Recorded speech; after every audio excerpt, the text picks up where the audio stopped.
The sun beats down relentless. Dust devils dance across the ochre landscape, mocking my predicament.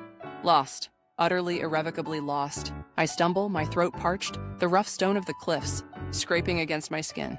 Panic claws at the edges of my mind, a dark whisper urging me to surrender. But surrender is not an option. Not here, not now.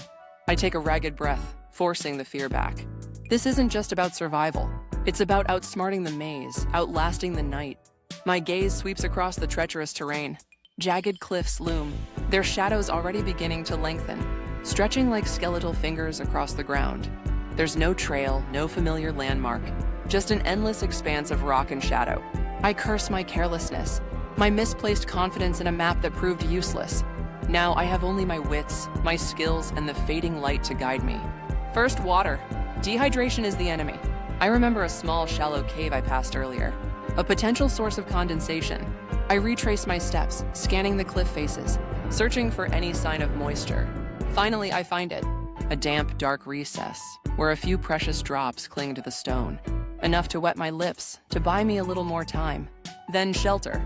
As the sun dips lower, the temperature plummets. Exposure will be another killer. I need to find a place to hunker down, protected from the wind, safe from the unseen dangers that lurk in the growing darkness.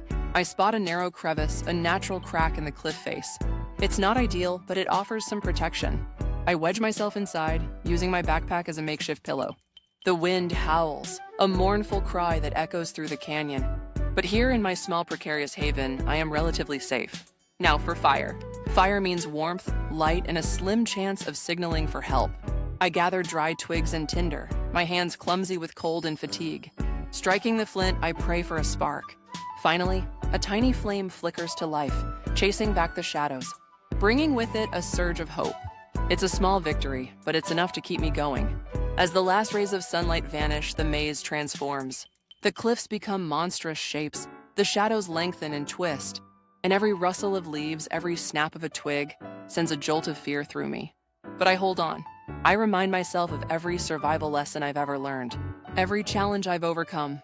I ration my water, conserve my energy, and watch the sky for any sign of dawn.